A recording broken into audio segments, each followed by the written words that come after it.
Chapter 7. On my return, I found the following letter from my father. My dear Victor, you have probably waited impatiently for a letter to fix the date of your return to us, and I was at first tempted to write only a few lines, merely mentioning the day on which I should expect you. But that would be a cruel kindness, and I dare not do it. What would be your surprise, my son, when you expected a happy and glad welcome, to behold, on the contrary, tears and wretchedness? And how, Victor, can I relate our misfortune? Absence cannot have rendered you callous to our joys and griefs, and how shall I inflict pain on my long-absent son? I wish to prepare you for the woeful news, but I know it is impossible. Even now your eye skims over the page to seek the words which are to convey to you the horrible tidings. William is dead. That sweet child, whose smiles delighted and warmed my heart, who was so gentle yet so gay. Victor, he is murdered.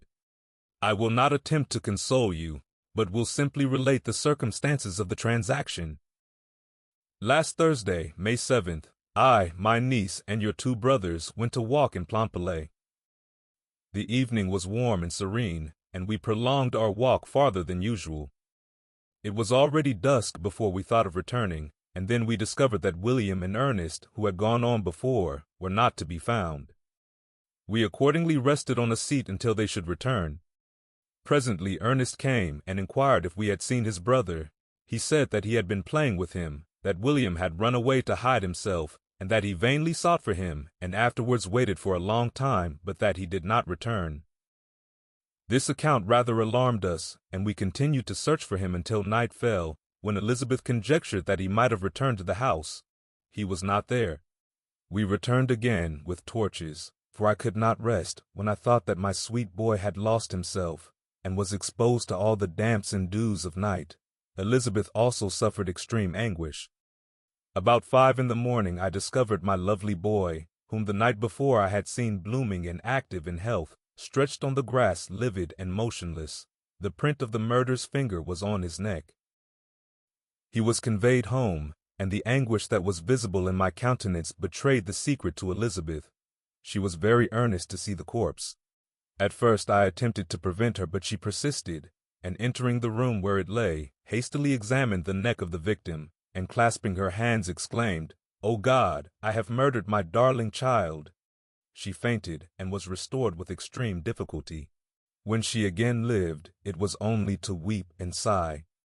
She told me that same evening William had teased her to let him wear a very valuable miniature that she possessed of your mother. This picture is gone, and was doubtless the temptation which urged the murderer to the deed.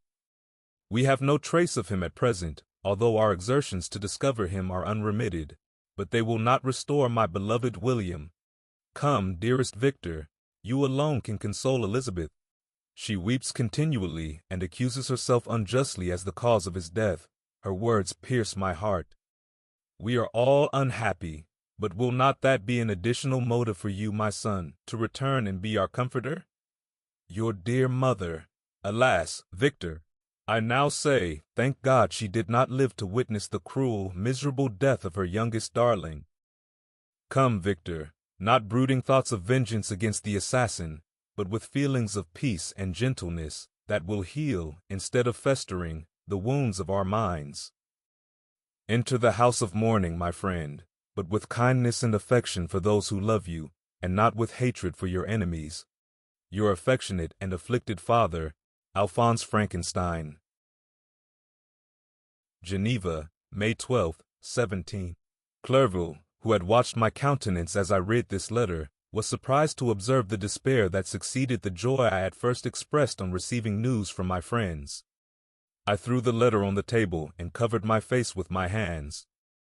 "My dear Frankenstein," exclaimed Henry, when he perceived me weep with bitterness, "are you always to be unhappy? My dear friend, what has happened?" I motioned him to take up the letter, while I walked up and down the room in the extremest agitation. Tears also gushed from the eyes of Clerval as he read the account of my misfortune. "I can offer you no consolation, my friend," said he. "Your disaster is irreparable. What do you intend to do? To go instantly to Geneva? Come with me, Henry, to order the horses." During our walk, Clerval endeavored to say a few words of consolation. He could only express his heartfelt sympathy. "Poor William," said he, "dear lovely child, he now sleeps with his angel mother. Who that had seen him bright and joyous in his young beauty, but must weep over his untimely loss, to die so miserably, to feel the murderer's grasp.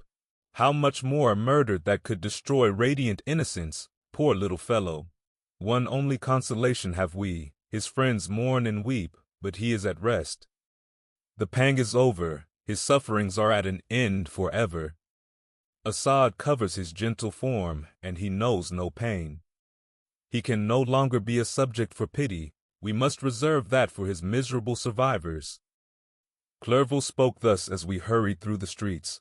The words impressed themselves on my mind, and I remembered them afterwards in solitude. But now, as soon as the horses arrived, I hurried into a cabriolet and bade farewell to my friend. My journey was very melancholy. At first I wished to hurry on, for I longed to console and sympathize with my loved and sorrowing friends. But when I drew near my native town, I slackened my progress. I could hardly sustain the multitude of feelings that crowded into my mind. I passed through scenes familiar to my youth, but which I had not seen for nearly 6 years. How altered everything might be during that time! One sudden and desolating change had taken place, but 1,000 little circumstances might have by degrees worked other alterations, which, although they were done more tranquilly, might not be the less decisive.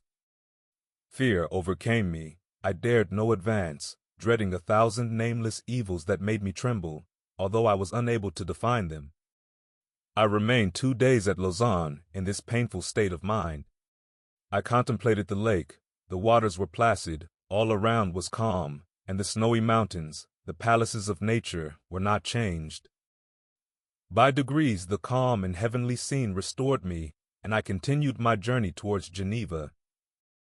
The road ran by the side of the lake, which became narrower as I approached my native town. I discovered more distinctly the black sides of Jura and the bright summit of Mont Blanc. I wept like a child. Dear mountains, my own beautiful lake, how do you welcome your wanderer? Your summits are clear, the sky and lake are blue and placid. Is this to prognosticate peace, or to mock at my unhappiness?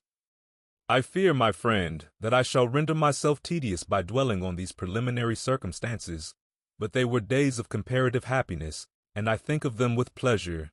My country, my beloved country. Who but a native can tell the delight I took in again beholding thy streams, thy mountains, and more than all, thy lovely lake? Yet, as I drew nearer home, grief and fear again overcame me. Night also closed around, and when I could hardly see the dark mountains, I felt still more gloomily. The picture appeared a vast and dim scene of evil, and I foresaw obscurely that I was destined to become the most wretched of human beings. Alas! I prophesied truly, and failed only in one single circumstance, that in all the misery I imagined and dreaded, I did not conceive the 100th part of the anguish I was destined to endure. It was completely dark when I arrived in the environs of Geneva. The gates of the town were already shut, and I was obliged to pass the night at Secheron, a village at the distance of half a league from the city. The sky was serene, and, as I was unable to rest, I resolved to visit the spot where my poor William had been murdered. As I could not pass through the town, I was obliged to cross the lake in a boat to arrive at Plainpalais. During this short voyage I saw the lightning playing on the summit of Mont Blanc in the most beautiful figures. The storm appeared to approach rapidly, and, on landing, I ascended a low hill that I might observe its progress. It advanced, the heavens were clouded, and I soon felt the rain coming slowly in large drops, but its violence quickly increased. I quitted my seat and walked on, although the darkness and storm increased every minute, and the thunder burst with a terrific crash over my head. It was echoed from Salève, the Jura, and the Alps of Savoy. Vivid flashes of lightning dazzled my eyes, illuminating the lake, making it appear like a vast sheet of fire. Then for an instant everything seemed of a pitchy darkness, until the eye recovered itself from the preceding flash. The storm, as is often the case in Switzerland, appeared at once in various parts of the heavens. The most violent storm hung exactly north of the town, over the part of the lake which lies between the promontory of Belleriva and the village of Copit. Another storm enlightened Jura with faint flashes, and another darkened and sometimes disclosed the Mole, a peaked mountain to the east of the lake. While I watched the tempest, so beautiful yet terrific, I wandered on with a hasty step. This noble war in the sky elevated my spirits. I clasped my hands and exclaimed aloud, "William, dear angel, this is thy funeral, this thy dirge." As I said these words, I perceived in the gloom a figure which stole from behind a clump of trees near me. I stood fixed, gazing intently. I could not be mistaken. A flash of lightning illuminated the object and discovered its shape plainly to me. Its gigantic stature, and the deformity of its aspect more hideous than belongs to humanity, instantly informed me that it was the wretch, the filthy demon, to whom I had given life. What did he there? Could he be, I shuddered at the conception, the murderer of my brother? No sooner did that idea cross my imagination than I became convinced of its truth. My teeth chattered, and I was forced to lean against a tree for support. The figure passed me quickly, and I lost it in the gloom. Nothing in human shape could have destroyed the fair child. He was the murderer. I could not doubt it. The mere presence of the idea was an irresistible proof of the fact. I thought of pursuing the devil, but it would have been in vain, for another flash discovered him to me hanging among the rocks of the nearly perpendicular ascent of Mont Saleve, a hill that bounds Plainpalais on the south. He soon reached the summit and disappeared. I remained motionless.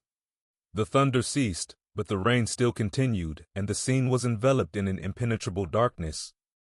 I revolved in my mind the events which I had until now sought to forget, the whole train of my progress toward the creation, the appearance of the works of my own hands at my bedside, its departure.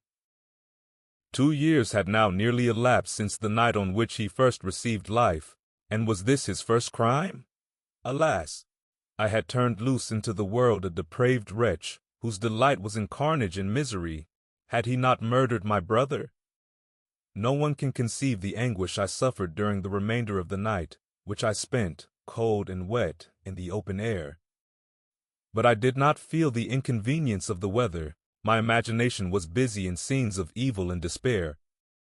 I considered the being whom I had cast among mankind, and endowed with the will and power to effect purposes of horror, such as the deed which he had now done, nearly in the light of my own vampire, my own spirit let loose from the grave, and forced to destroy all that was dear to me. Day dawned, and I directed my steps towards the town. The gates were open, and I hastened to my father's house. My first thought was to discover what I knew of the murderer, and cause instant pursuit to be made. But I paused when I reflected on the story that I had to tell. A being whom I myself had formed and endued with life had met me at midnight among the precipices of an inaccessible mountain. I remembered also the nervous fever with which I had been seized just at the time that I dated my creation, and which would give an air of delirium to a tale otherwise so utterly improbable. I well knew that if any other had communicated such a relation to me, I should have looked upon it as the ravings of insanity. Besides, the strange nature of the animal would elude all pursuit, even if I were so far credited as to persuade my relatives to commence it. And then of what use would be pursuit? Who could arrest a creature capable of scaling the overhanging sides of Mont Saleve? These reflections determined me, and I resolved to remain silent.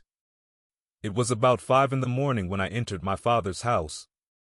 I told the servants not to disturb the family, and went into the library to attend their usual hour of rising. 6 years had elapsed, passed in a dream but for one indelible trace, and I stood in the same place where I had last embraced my father before my departure for Ingolstadt. Beloved and venerable parent, he still remained to me. I gazed on the picture of my mother, which stood over the mantelpiece. It was an historical subject, painted at my father's desire, and represented Caroline Beaufort in an agony of despair, kneeling by the coffin of her dead father. Her garb was rustic, and her cheek pale, but there was an air of dignity and beauty that hardly permitted the sentiment of pity. Below this picture was a miniature of William, and my tears flowed when I looked upon it. While I was thus engaged, Ernest entered. He had heard me arrive, and hastened to welcome me. "Welcome, my dearest Victor," said he. "Ah, I wish you had come 3 months ago, and then you would have found us all joyous and delighted. You come to us now to share a misery which nothing can alleviate, yet your presence will, I hope, revive our father, who seems sinking under his misfortune, and your persuasions will induce poor Elizabeth to cease her vain and tormenting self-accusations. Poor William! He was our darling and our pride." Tears, unrestrained, fell from my brother's eyes. A sense of mortal agony crept over my frame. Before, I had only imagined the wretchedness of my desolated home. The reality came on me as a new, and a not less terrible disaster. I tried to calm Ernest. I inquired more minutely concerning my father, and here I named my cousin.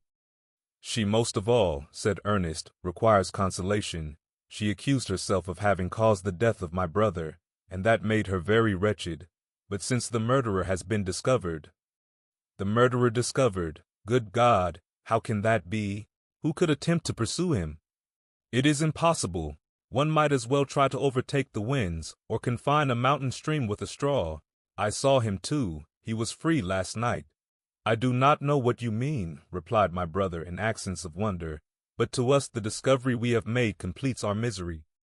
No one would believe it at first, and even now Elizabeth will not be convinced, notwithstanding all the evidence. Indeed, who would credit that Justine Moritz, who was so amiable and fond of all the family, could suddenly become so capable of so frightful, so appalling a crime? Justine Moritz, poor, poor girl, is she the accused? But it is wrongfully. Everyone knows that. No one believes it, surely, Ernest?" "No one did at first, but several circumstances came out that have almost forced conviction upon us, and her own behavior has been so confused as to add to the evidence of facts a weight that, I fear, leaves no hope for doubt. But she will be tried today, and you will then hear all." He then related that, the morning on which the murder of poor William had been discovered, Justine had been taken ill and confined to her bed for several days. During this interval, one of the servants, happening to examine the apparel she had worn on the night of the murder, had discovered in her pocket the picture of my mother, which had been judged to be the temptation of the murderer. The servant instantly showed it to one of the others, who, without saying a word to any of the family, went to a magistrate, and, upon their deposition, Justine was apprehended. On being charged with the fact, the poor girl confirmed the suspicion in a great measure by her extreme confusion of manner. This was a strange tale, but it did not shake my faith, and I replied earnestly, "You are all mistaken. I know the murderer. Justine, poor, good Justine, is innocent." At that instant my father entered. I saw unhappiness deeply impressed on his countenance, but he endeavored to welcome me cheerfully, and, after we had exchanged our mournful greeting, would have introduced some other topic than that of our disaster, had not Ernest exclaimed, "Good God, Papa! Victor says that he knows who was the murderer of poor William." "We do also, unfortunately," replied my father, "for indeed I had rather have been forever ignorant than have discovered so much depravity and ungratitude in one I valued so highly. My dear father, you are mistaken. Justine is innocent. If she is, God forbid that she should suffer as guilty. She is to be tried today, and I sincerely hope, that she will be acquitted." This speech calmed me. I was firmly convinced in my own mind that Justine, and indeed every human being, was guiltless of this murder. I had no fear, therefore, that any circumstantial evidence could be brought forward strong enough to convict her. My tale was not one to announce publicly. Its astounding horror would be looked upon as madness by the vulgar. Did anyone indeed exist, except I, the Creator, who would believe, unless his senses convinced him, in the existence of the living monument of presumption and rash ignorance which I had let loose upon the world? We were soon joined by Elizabeth.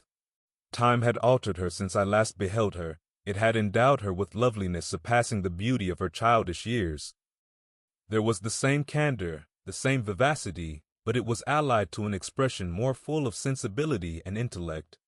She welcomed me with the greatest affection. "Your arrival, my dear cousin," said she, "fills me with hope. You perhaps will find some means to justify my poor guiltless Justine. Alas, who is safe if she be convicted of crime?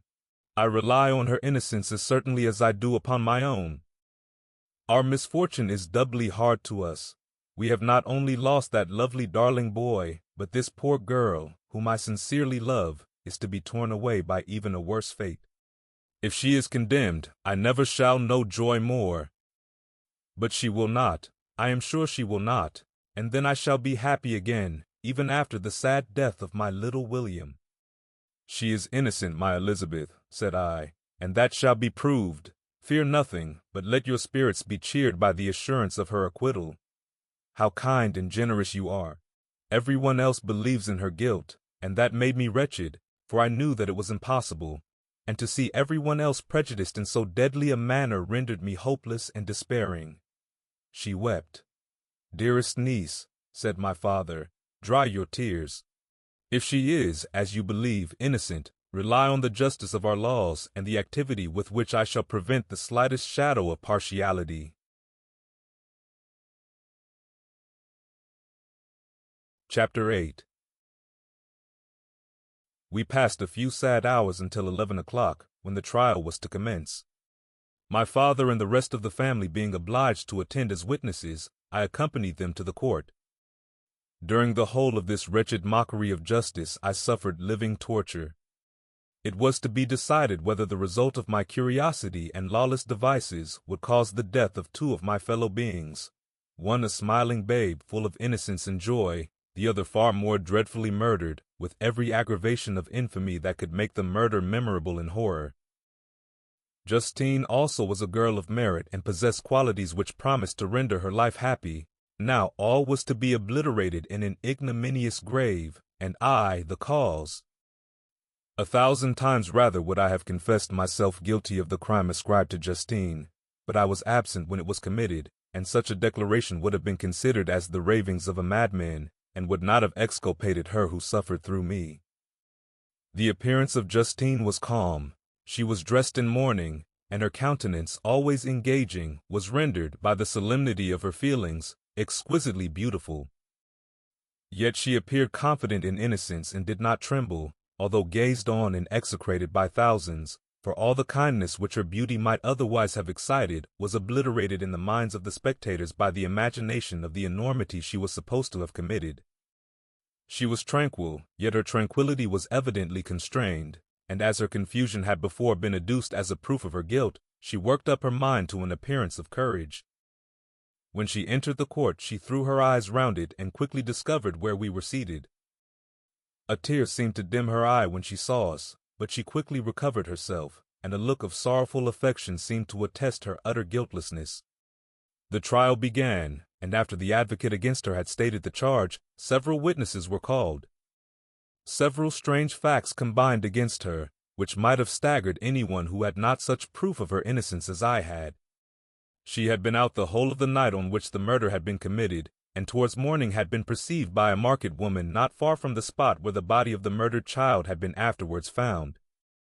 The woman asked her what she did there, but she looked very strangely and only returned a confused and unintelligible answer.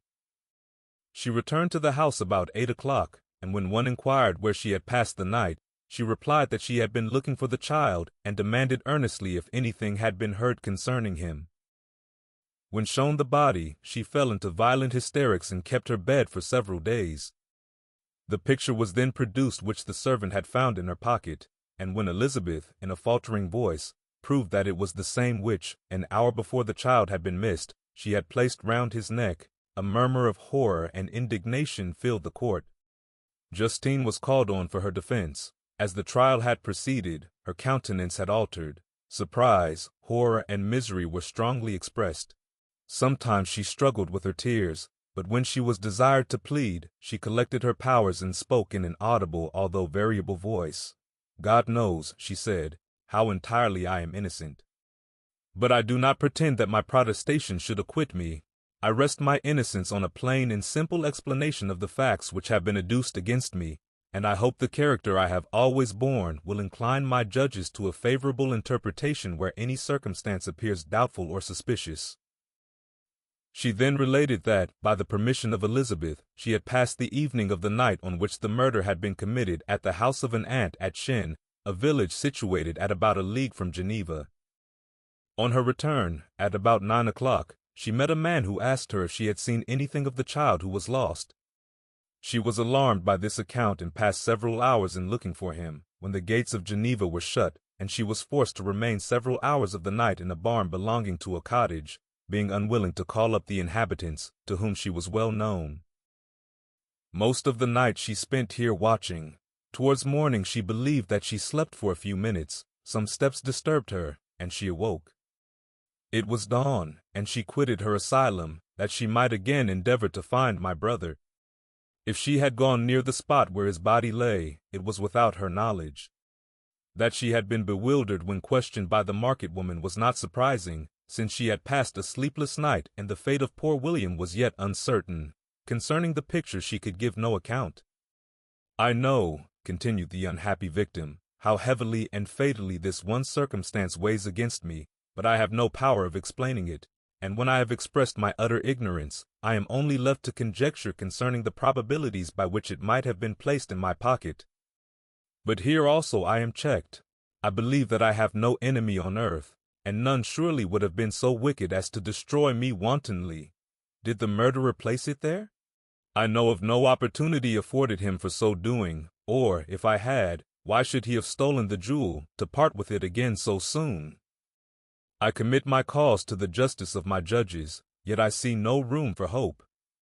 I beg permission to have a few witnesses examined concerning my character, and if their testimony shall not overweigh my supposed guilt, I must be condemned, although I would pledge my salvation on my innocence." Several witnesses were called who had known her for many years, and they spoke well of her. But fear and hatred of the crime of which they supposed her guilty rendered them timorous and unwilling to come forward. Elizabeth saw even this last resource, her excellent dispositions and irreproachable conduct, about to fail the accused, when, although violently agitated, she desired permission to address the court. "I am," said she, "the cousin of the unhappy child who was murdered, or rather his sister, for I was educated by and have lived with his parents ever since and even long before his birth.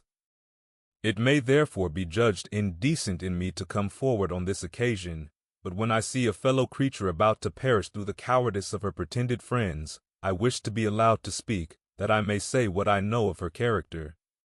I am well acquainted with the accused. I have lived in the same house with her, at one time for 5 and at another for nearly 2 years.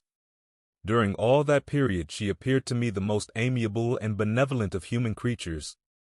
She nursed Madame Frankenstein, my aunt, in her last illness, with the greatest affection and care, and afterwards attended her own mother during a tedious illness, in a manner that excited the admiration of all who knew her, after which she again lived in my uncle's house, where she was beloved by all the family.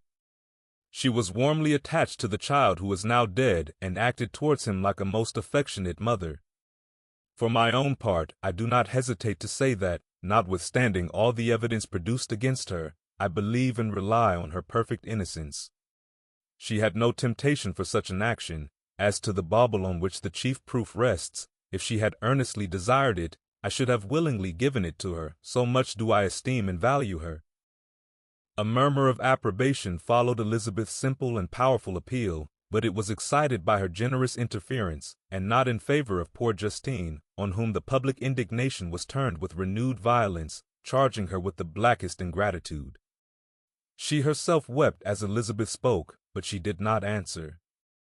My own agitation and anguish was extreme during the whole trial. I believed in her innocence. I knew it. Could the demon who had, I did not for a minute doubt, murdered my brother also in his hellish sport have betrayed the innocent to death and ignominy? I could not sustain the horror of my situation, and when I perceived that the popular voice and the countenances of the judges had already condemned my unhappy victim, I rushed out of the court in agony. The tortures of the accused did not equal mine. She was sustained by innocence, but the fangs of remorse tore my bosom and would not forego their hold. I passed a night of unmingled wretchedness. In the morning I went to the court. My lips and throat were parched.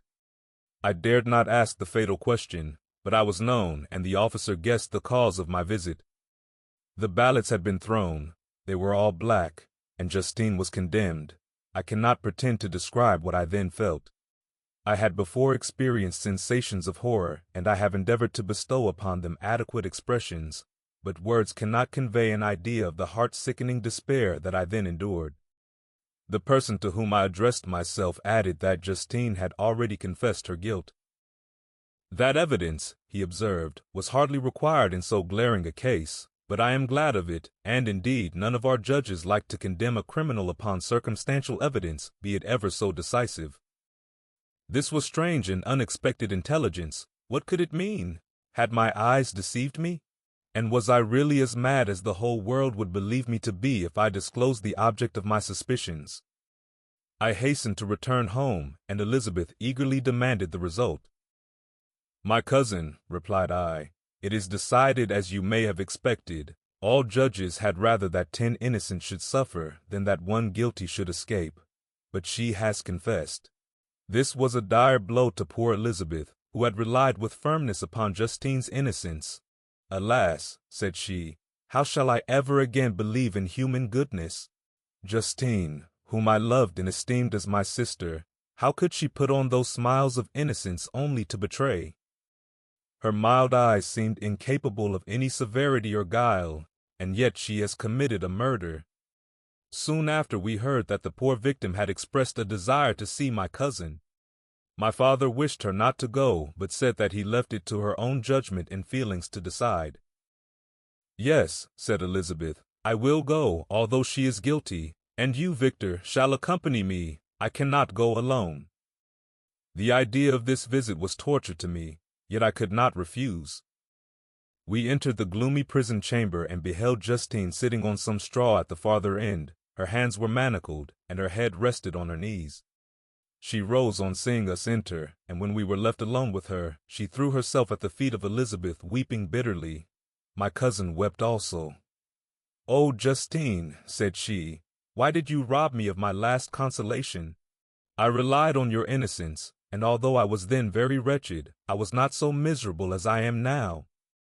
And do you also believe that I am so very, very wicked? Do you also join with my enemies to crush me, to condemn me as a murderer?" Her voice was suffocated with sobs. "Rise, my poor girl," said Elizabeth. "Why do you kneel if you are innocent? I am not one of your enemies. I believed you guiltless, notwithstanding every evidence, until I heard that you had yourself declared your guilt. That report, you say, is false, and be assured, dear Justine, that nothing can shake my confidence in you for a moment but your own confession. I did confess, but I confessed a lie. I confessed that I might obtain absolution, but now that falsehood lies heavier at my heart than all my other sins. The God of heaven forgive me. Ever since I was condemned, my confessor has besieged me. He threatened and menaced until I almost began to think that I was the monster that he said I was. He threatened excommunication and hellfire in my last moments if I continued obdurate. Dear lady, I had none to support me. All looked on me as a wretch doomed to ignominy and perdition. What could I do? In an evil hour I subscribed to a lie, and now only am I truly miserable." She paused, weeping, and then continued, "I thought with horror, my sweet lady, that you should believe your Justine, whom your blessed aunt had so highly honored, and whom you loved, was a creature capable of a crime which none but the devil himself could have perpetrated. Dear William, dearest blessed child, I soon shall see you again in heaven, where we shall all be happy, and that consoles me, going as I am to suffer ignominy and death. Oh, Justine, forgive me for having for one moment distrusted you. Why did you confess? But do not mourn, dear girl, do not fear. I will proclaim, I will prove your innocence. I will melt the stony hearts of your enemies by my tears and prayers. You shall not die. You, my playfellow, my companion, my sister, perish on the scaffold. No, no, I never could survive so horrible a misfortune." Justine shook her head mournfully. "I do not fear to die," she said. "That pang is past. God raises my weakness and gives me courage to endure the worst. I leave a sad and bitter world, and if you remember me and think of me as of one unjustly condemned, I am resigned to the fate awaiting me. Learn from me, dear lady, to submit in patience to the will of heaven." During this conversation I had retired to a corner of the prison room, where I could conceal the horrid anguish that possessed me. Despair! Who dared talk of that? The poor victim, who on the morrow was to pass the awful boundary between life and death, felt not, as I did, such deep and bitter agony. I gnashed my teeth and ground them together, uttering a groan that came from my inmost soul. Justine started. When she saw who it was, she approached me and said, "Dear sir, you are very kind to visit me. You, I hope, do not believe that I am guilty?" I could not answer. "No, Justine," said Elizabeth. "He is more convinced of your innocence than I was, for even when he heard that you had confessed, he did not credit it. I truly thank him. In these last moments I feel the sincerest gratitude towards those who think of me with kindness. How sweet is the affection of others to such a wretch as I am! It removes more than half my misfortune, and I feel as if I could die in peace now that my innocence is acknowledged by you, dear lady, and your cousin." Thus the poor sufferer tried to comfort others and herself. She indeed gained the resignation she desired. But I, the true murderer, felt the never-dying worm alive in my bosom, which allowed of no hope or consolation. Elizabeth also wept and was unhappy, but hers also was the misery of innocence, which, like a cloud that passes over the fair moon, for a while hides but cannot tarnish its brightness. Anguish and despair had penetrated into the core of my heart. I bore a hell within me which nothing could extinguish. We stayed several hours with Justine, and it was with great difficulty that Elizabeth could tear herself away. "I wish," cried she, "that I were to die with you. I cannot live in this world of misery." Justine assumed an air of cheerfulness, while she with difficulty repressed her bitter tears. She embraced Elizabeth and said in a voice of half-suppressed emotion, "Farewell, sweet lady, dearest Elizabeth, my beloved and only friend. May heaven, in its bounty, bless and preserve you. May this be the last misfortune that you will ever suffer. Live and be happy, and make others so." And on the morrow Justine died. Elizabeth's heartrending eloquence failed to move the judges from their settled conviction in the criminality of the saintly sufferer. My passionate and indignant appeals were lost upon them. And when I received their cold answers and heard the harsh, unfeeling reasoning of these men, my purposed avowal died away on my lips. Thus I might proclaim myself a madman, but not revoke the sentence passed upon my wretched victim. She perished on the scaffold as a murderess. From the tortures of my own heart, I turned to contemplate the deep and voiceless grief of my Elizabeth. This also was my doing, and my father's woe, and the desolation of that late so smiling home, all was the work of my thrice accursed hands. Ye weep, unhappy ones, but these are not your last tears. Again shall you raise the funeral wail, and the sound of your lamentations shall again and again be heard. Frankenstein, your son, your kinsman, your early, much-loved friend, he who would spend each vital drop of blood for your sakes, who has no thought nor sense of joy except as it is mirrored also in your dear countenances, who would fill the air with blessings and spend his life in serving you, he bids you weep, to shed countless tears. Happy beyond his hopes, if thus inexorable fate be satisfied, and if the destruction paused before the peace of the grave have succeeded to your sad torments. Thus spoke my prophetic soul, as, torn by remorse, horror, and despair, I beheld those I loved spend vain sorrow upon the graves of William and Justine, the first hapless victims to my unhallowed arts.